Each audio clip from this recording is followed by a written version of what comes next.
¿Los habitantes de Teyvat podrían no ser lo que parecen? ¿Podríamos estar viviendo no solo en una simulación, sino también en una historia diseñada para el fracaso, en la que no podemos distinguir entre la realidad tangible de la ilusión? La última actualización ha traído, entre otras cosas, un libro llamado Los Hombres del Petrisco, una novela de fantasía que circula entre las tribus de Natlan y que, según se dice, es una traducción de una obra popular del famoso autor fontaniano llamado Canyon. Sin embargo, los natlanenses que han visitado la corte de Fontaine afirman no haber podido encontrar el original y nadie ha logrado encontrar a un solo lugareño que haya oído hablar de un autor llamado Canyon. Este libro hace mención a una civilización extraña y una verdad oculta y perturbadora del mundo en el que habitamos. Si bien está categorizada como fantasía, sabemos que esto es una forma de escapar a las reglas del mundo de Teyvat, y además puede que coincida con otros cabos sueltos que hay hace tiempo en la historia. Este libro tiene influencias en obras clásicas, incluyendo, de nuevo, a Lovecraft, y quizás podamos sacar algunas conclusiones investigando sobre este relato. Voy a intentar hacer un resumen del libro, pero recomiendo que lo lean porque los detalles son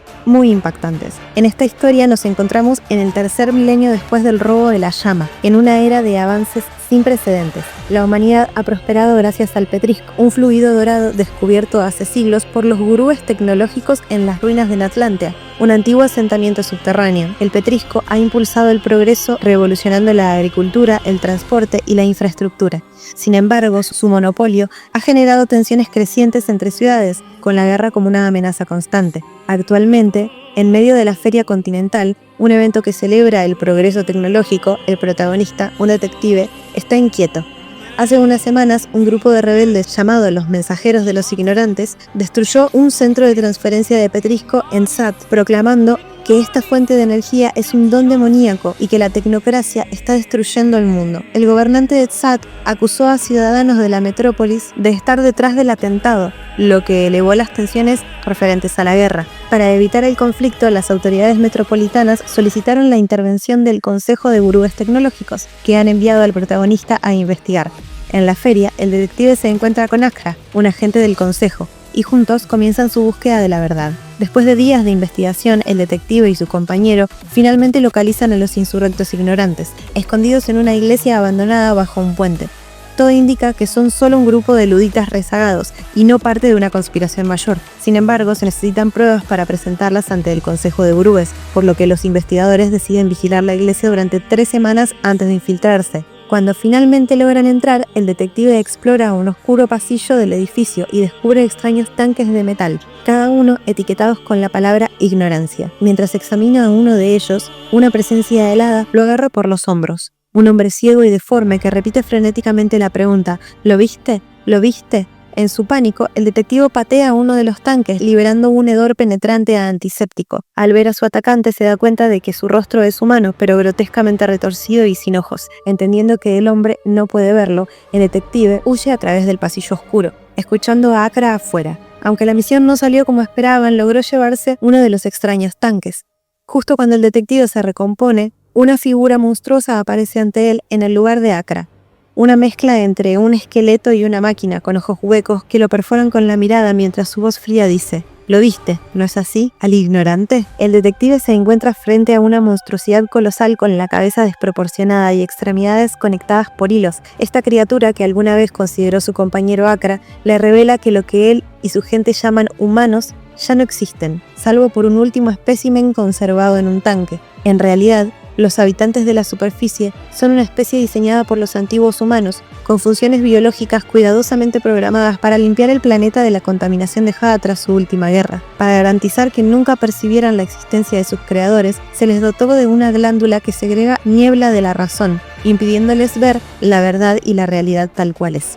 Sin embargo, el detective ahora puede ver a estas criaturas porque ha inhalado el gas llamado ignorancia, una sustancia que él mismo creó en una vida pasada. Resulta ser que el petrisco no es solo un recurso energético milagroso, es la forma en que los antiguos humanos convirtieron su esencia en energía pura, almacenándose en una bóveda biológica bajo la tierra. Cuando crearon una nueva especie para limpiar la superficie, lo hicieron con la intención de regresar eventualmente.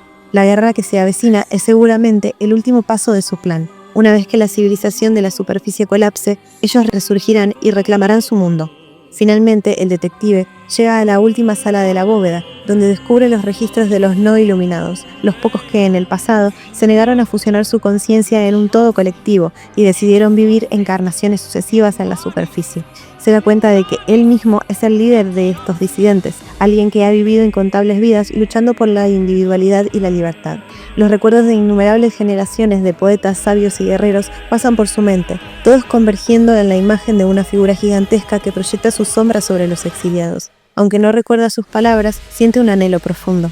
Ahora, en este punto final de su viaje, enfrenta una elección trascendental. ¿Regresará con los iluminados y aceptará su destino? ¿O continuará luchando por la libertad de su especie, aún sabiendo que el conflicto es inevitable? Si bien este es el resumen, y les recomiendo leer el texto en su totalidad, de aquí podemos sacar varios puntos interesantes. El petrisco es el cuerpo energético de los seres primordiales, que en este libro toman el lugar de monstruos subterráneos y sirve como combustible para toda la maquinaria utilizada en esta era. Es la base de los avances tecnológicos de la civilización. El petrisco parece ser una sustancia que no solo es energía, sino que mantiene los recuerdos originales para sus portadores, en un todo colectivo. De hecho, menciona que hay algunos individuos que no quisieron formar parte de este plan y decidieron permanecer como seres individuales, quienes siguen viviendo su vida ciclo tras ciclo.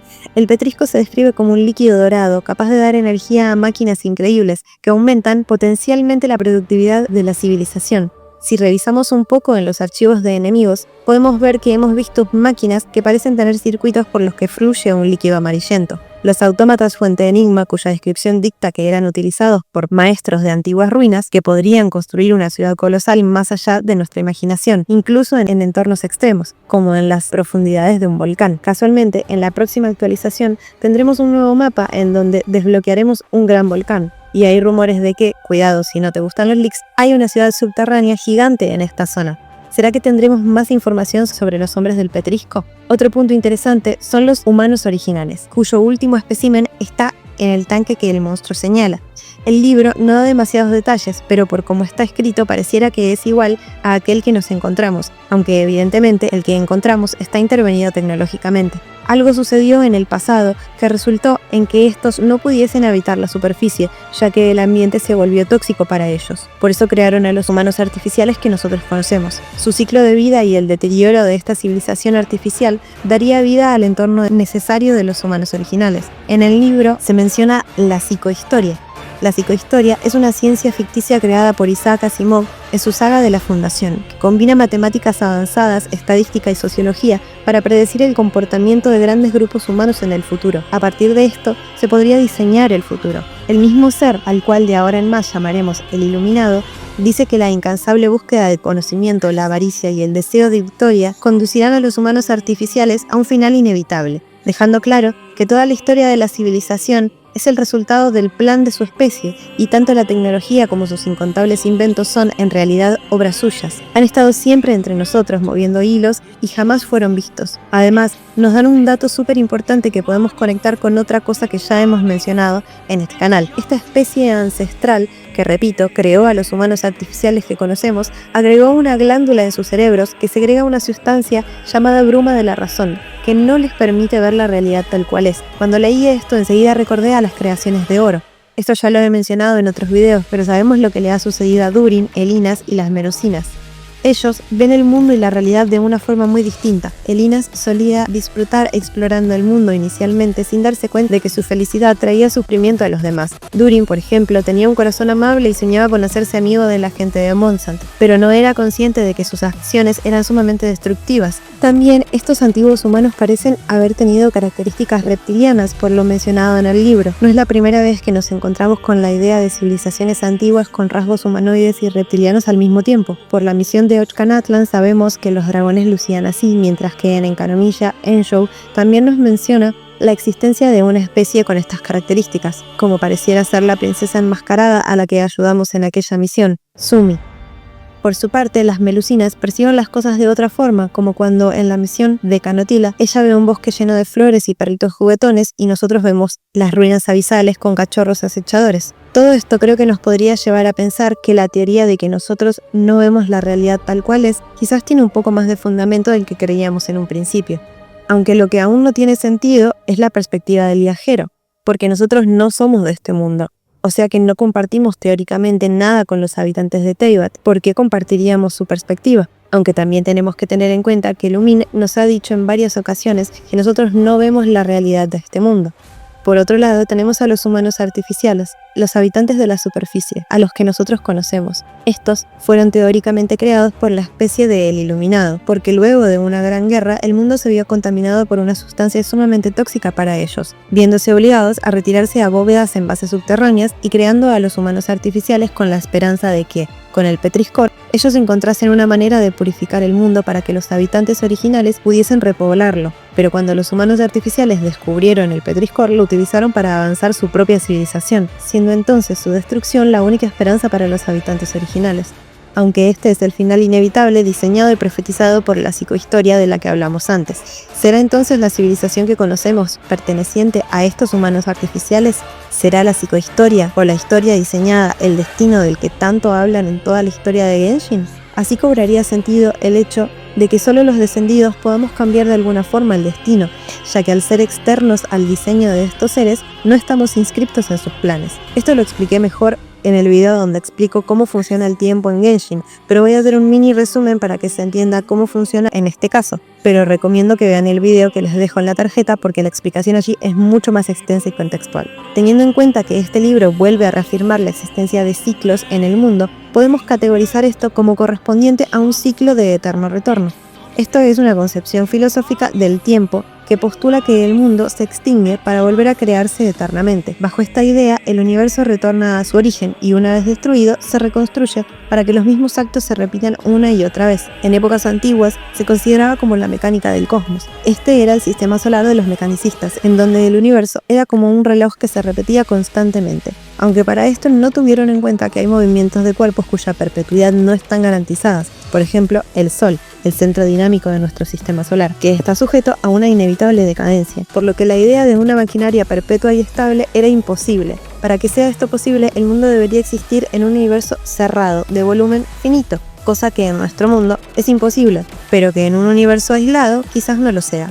Con la confirmación de la existencia del cielo falso, cabe la posibilidad de que estemos en una suerte de esfera de Dyson, convirtiendo Teyvat en un ecosistema finito, que además también coincide con la estructura de un mundo diseñado que propone el Iluminado. Los descendidos presentan una amenaza para este sistema no solo por lo que ya sabemos de la interferencia en las líneas ley, sino también porque cambian la estabilidad del cosmos finitos, convirtiéndose en una fuerza entrópica que rompe totalmente con la estructura mecanicista. La entropía rompe la simetría entre el estado inicial y el final de un proceso. Si tomamos a los descendidos como la entropía en un mundo diseñado para cumplir un circuito perfecto, seríamos la mayor amenaza para su plan. En este relato también existe la figura de los no iluminados o ignorantes. Estos son algunos rezagados que pertenecieron a la civilización original del planeta, que no estaban de acuerdo con la implementación de la conciencia colectiva, eligiendo conservar su individualidad. Por lo poco que se habla de ellos en este libro, podemos interpretar que viven en los mismos ciclos históricos que la humanidad artificial y se camuflan entre ellos sin saberlo del todo.